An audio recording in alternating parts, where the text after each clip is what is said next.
Let's go on the line and speak to the one named Bobby York. Bobby, how you doing? I'm great. How are you, Lagazee? Yeah, man, I'm doing great.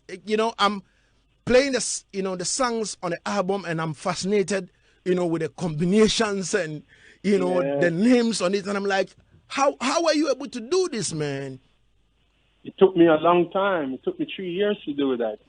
Try to get the artists, because most of them were on tour or doing their own albums. So I have to take my time and convince them and beg them for them to say yes, then get them in the studio. It took a long time. Wow, wow. All Yeah. right. Before we go further into that, if we talk about Bobby York, who exactly is Bobby York?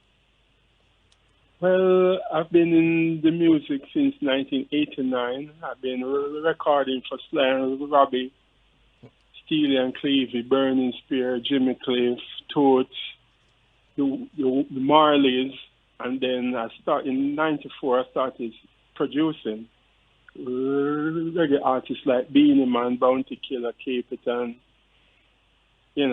Berries, and then start to get my own thing together. Wow, wow. So Yeah, you started in 1989, but yes, professionally you started doing producing and all that in 1994. yes. How was it like? How was it like between 1989 and then 1994? How was the production sector like?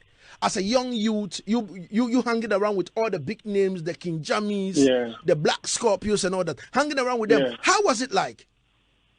It was a learning experience for me because I see how to make a proper song, the whole procedure from getting the beat, getting the band in the studio, getting the artists, getting the backup singers, putting the horns, recording it properly without any extra noise, and then mixing it and mastering it. It was a great experience, learning.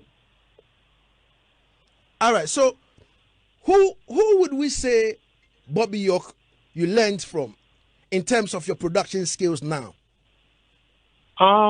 I think I've learned from everybody because I listen to everything. Because I started when I was 15 with King Tubby's, and then I learned from Sly and Robbie when they were doing their albums with Black Uhuru, and so I've been watching all these years and learning and listening to other genres of music, so I can put my element into it. Okay, all right. So there is one problem we have in Ghana. Before we go into this heart crafted, compilation. Now, there Yes, is one problem we have in Ghana. Our problem is to do with production. yes, A lot of the songs, when you hear them, they sound like garbage. And 2, 3, 4, 5 days is we flush them in a garbage pan, and it's gone.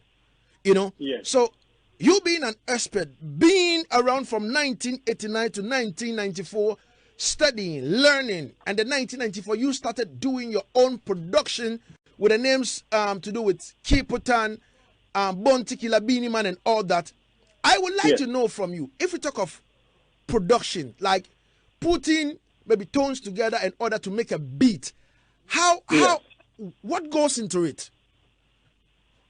Um, I didn't start out knowing. I just starting out watching, slide them, and learning and practicing at nights when they're gone.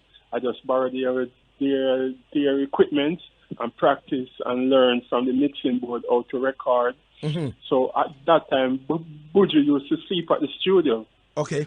because his parents put him out of the house. So he used to sleep at the studio. So I used to just make him go in the voicing booth and practice recording him You and mean practice out. you mean if I could hear that one clear, you mean Buju was sacked from home by the parent, Yeah, and he yeah, was now living sleeping in the studio now. yes. Which studio was that? Mixing lab. Okay, and in which year? Uh, it's 90s, 91, Okay, 92, before he has a hit. okay, Yeah, all right, yeah. all right, yes. So go on. Yes. So at that time, it was him, Garnet Silk, Mm-hmm. Capitan, General Degree, Diana King, they all used to sleep in the studio because they live they live in the countryside. So when they come to Kingston, we just make them sleep at the studio. So we used to just record them and practice, have them practicing. So I was practicing my skill while they were practicing their skill. You know, yeah. So that's how we become great friends, because we grew up practicing on each, practicing our skill. Okay. All right. Yes. All right. So I was asking, as a producer, Yes. what goes into beat production? What goes into it? You have to go with the vibe. You have to go with a sound, the key, the tempo, what kind of mood you're going for. If you're going for a whining vibe, or a Afro vibe, or a slow vibe, or a love vibe, it's all about what you're going for at the time. And then you try to meditate on that, and then you go for that vibe, and then you just start with that melody and the beat, Okay.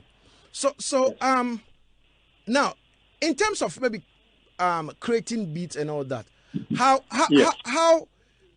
I don't know how that happened happens in Jamaica, in terms of how you mic the band, in terms of, I would like to know something. You understand me? I would like to know, how is it done?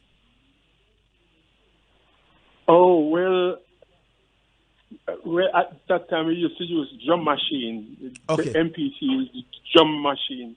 And we used to just put in the click tempo, and then we put the kick drum, then the snare, then the hi-hat, then a couple percussions, congos, bongos, shaker, depends on the tempo and the vibe.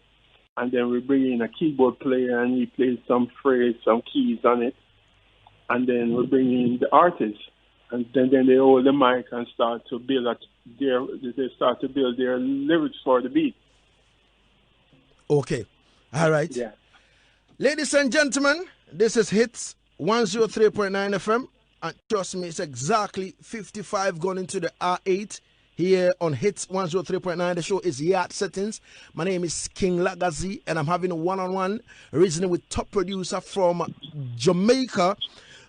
He started all the way from 1989, but professionally in 1994, he started producing his own, thing, starting with the likes of Capitan, Bone Tequila, and among others. So, Bobby, I would like to know from you, what exactly do you do in terms of production? We have some people nowadays that, they go to people and they tell them, yo, create this beat for me. Create this beat for me. When they create the beat for them, they will pay the producers and take the beat and give it to other artists to voice. After they voice, they pick everything to another studio to go and mix and master, and then they put it out. I would like to know, what type of producer are you? Do you do the production yourself, or you go to other studios to go pay for people to do all those things for you? I make the beat myself, and then I think of the artist I want to be on it. Then I call the artist and get them on it. When they record, I record them also. And when they finish recording, I mix the song and then send it to master. And then I put it out. Wow. I do the marketing, everything. Wow. Everything is done by yourself? Yes, some things. Some things I can't do. So I just get like the mastering, or if the song needs horns, I call horns player, or backup vocals, or guitar player. I call other people to cooperate with me on the track. Okay. So do you, maybe after recording, let's say you've created a beat. Yes. Do you seek the knowledge of other producers, with you in the studio and say, yo, me have a vibe and May want you come and listen to it and give me an input, or everything is solely done by yourself in the studio and everything, and when you're done? Yeah, I make other producers listen when it's finished, because sometimes when you make them listen before, they will give you bad vibe. I don't like it. It sounds like it needs. So I always make them hear it when it's finished, when it's complete. All right. You know, it's better that way. All right. So yes. How is the production business now? Is it lucrative? Well, because of the whole thing going on, or people is not buying music anymore. They are just streaming it. So we're still creating it, and it's lucrative if the song is huge. So I'm hoping to have a huge song in Ghana, you know. Yo. Hey. Lagazee. Yo. Bobby, you know, easy man. All right, Bobby, talk to me. Your first professional production, like which artist did you produce for, and how was it like in terms of working with the artist? My first hit one was Beenie Man, Memories. Memories don't leak like people do. Yeah, and the artworks with him, yeah. Oh, really? Yeah. On Fatai's label, yeah. Wow. Yeah. Yo. Yeah, Beenie Man came to the studio to do a song for some other producers, but he didn't like the beat, so he cursed them out and said, I don't like it. So I went over to him and said, listen, I have the baddest beat. I want you on it. Please listen to it. And he said, okay. So I played it for him, and he said, I'm ready. And he went into the voicing booth, and he voiced Memories. Wow. That's how it was done, yeah. So your first ever production was with Beenie Man, right? Yes. Wow. Easy. Hey, hey. Ladies and gentlemen, we're talking to Bobby York all the way from Jamaica. Which part of Jamaica are you right now? I'm in Kingston. All right. In the Alpha Tree area. Okay. All right. Yeah. All right. Okay. All right. So let's talk about your first project that you ever did with Greensleeves in 2016. How was it like? Which artists were on it? On the Epic and Thing? Yes. Yes. Epic and Thing. Yes, I had Berries on it with Bounty Killer. Of Maxi Priest is Bigger Day, Jerry on it. I had Shereen Anderson on it with Mola. Yeah, it was a great vibe. And I have Tenasa with Sasko on it. Wow. Yeah, it was huge. Yeah. Wow. Epic and Thing. Yeah. I need to have that album. You need to send me that. I will, sir. I need to listen to it, man. You understand me? Yeah. So I have Sizzler on it. Wow. I have Loot and Fire. I have The Busy Signal. I have Lee Scratch Perry with Jesse Tender on it. Yeah. Mm-hmm. Wow. Mm-hmm. Wow. So releasing with label like Greensleeves. Yes. How does that work? It was my first album, mm-hmm. and I was touring, and I realized that everywhere I go in the world, I always see that Greensleeve label everywhere. Mm-hmm. So I said I'm going to use them to put up my first album, because they could get me global, you know. So that's why I chose Greensleeve for my first album. Okay. All right. Yes. So I was thinking, so how do you get these big record labels, you know, to work with, or even talk to them and tell them that, yo, listen, I have this rhythm with this caliber of artists, and I would like you to, you know, I would like us to do business, and they will accept it. How is it like? Is it easy? No, it's not. But because they know of my track record over the years, I always put out quality music. So when I approached them, they were like, "Okay, I'll listen to what you have," and then they liked it, and then they said, "We work with you."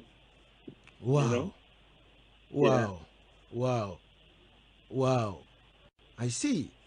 So, Yeah.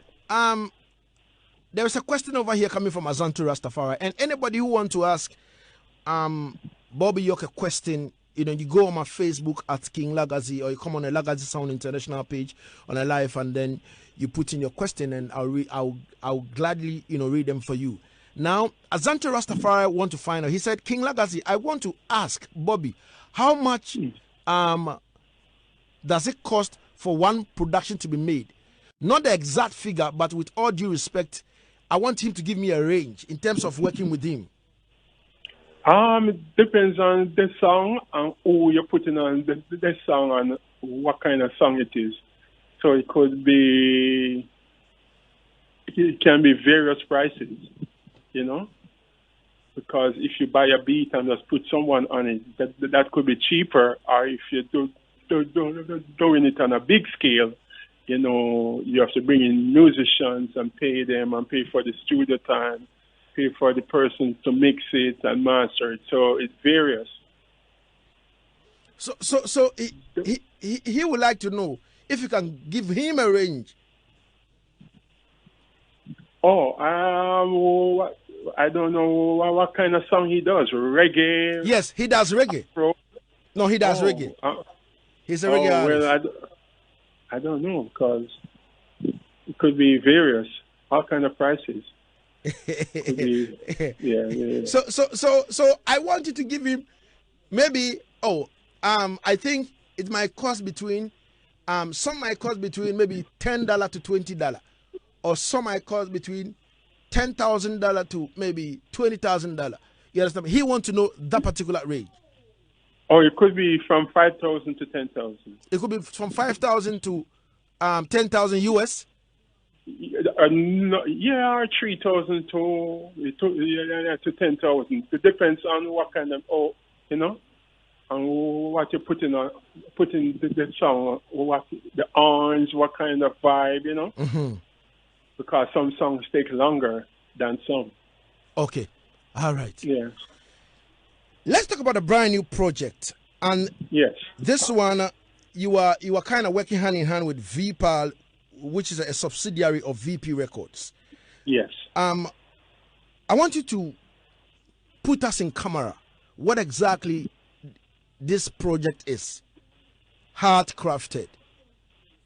Well, this project, I've been working on it for 3 years.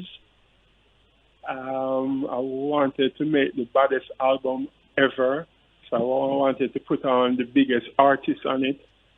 But some of the artists I wanted to put on it, they are signed to a record company, mm-hmm. so I have to take their song off because I couldn't get the clearance. So I tried to put them on the next album. But this Heart Cratfted album has 17 songs. It has Maxi Priest, Stylogy. It has Diana with Sizzler. It has Barry Salmon with Tasco. It has Beanie Man with Malika. 17 bangers. Etana, Luton Fire. It's a banger. Jimmy Cliff with Bounty Killer and Capleton. Yeah. She's very conscious with Tifa, Red Rose, Ore Sandy, with Jabari. Yeah, it took me a while to finish it. It's coming from my heart. That's why I call it Heart Cratfted. Now, releasing an album like this, Heart Cratfted, yes. 17 songs, and yes. then having all this art, especially this combination, Jimmy Cliff, Capleton, yes. and Bounty Killer. Yes. I'm like humanitarian. I'm like, yo. Oh God. So how did that happen? Like Beres and Sasko. Do you talk to both artists and tell them that, all right, I'm gonna put you on one song or the artist decide that, okay, I'm going to work with this and that? No, I voiced berries on it years ago, and then I wanted to put popcorn on it.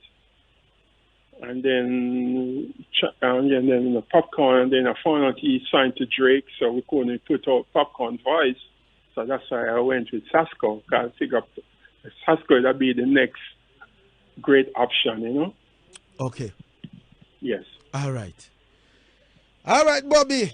Yes, sir. People want to find out if you are willing to do something for Ghana. Of course.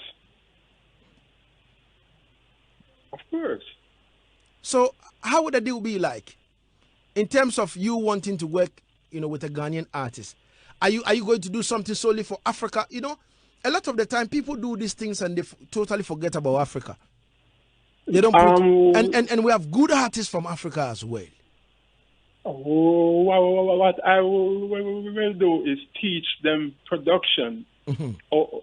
Not how to produce a song, mm-hmm. because you don't teach them how to fish, Definitely. How to build a song from the scratch. Definitely. How to do it properly, mm-hmm. with sound, the frequency, to compete with the real world, So So when they bring their songs to King Lagazee, mm-hmm. he won't say it's trash anymore.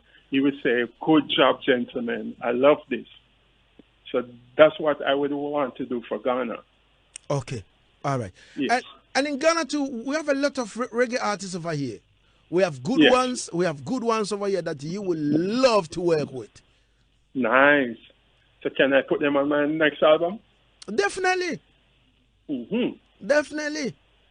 A lot of people are listening to us now, so the whole of Ghana is listening to the show now. So how you mean, man? Yeah. Easy. Yeah. Easy. All right. So I put the Ghana artists with Jamaican artists, Definitely. And merge the two vibe, Yeah. Definitely. So if somebody wants to reach you out, how does the person get to you? Would like to know your social media handles, and also, okay. if they want to buy the song and all that, where can we get the song to buy? The album or the compilation, Yeah. Heart Cratfted. Yes. My angle is at Bulby York for everything. BULBYYORK. Bulby York. And the Heart Cratfted is on every streaming platform. It's on Apple Music, iTunes, Spotify, Pandora, Tidal, anything. YouTube, you'll find me everywhere. Okay. Everywhere. All right. Yes. Before we leave you, finally, your word of advice to young producers coming up. I want all the young producers to take your craft seriously. I want you to go back and listen to old music, new music, and do your research and your homework and practice on your craft, because that is what's going to separate you from being great. So you should study your craft. Just like a soccer player studies craft, or a cricketer, or a doctor, that's how you have to take your craft serious. It's not a hobby. It's a lifestyle. Okay. It is not a hobby. It's a lifestyle. No. All right. So lifestyle. Before I leave you finally on the line, I want you to introduce this one for me. This one coming from Jimmy Cliff, Caputan, and Bone Tequila. 3 the hard way. Humanitarian. I want you to introduce this one for me, and then we'll say bye-bye. Okay. Well, this is Bulby York, and I'm going to introduce the biggest song of all time, Humanitarian, by Jimmy Cliff, Bounty Killer, and Caputan. I want you to listen to it and know that we should all come together as one, as human beings.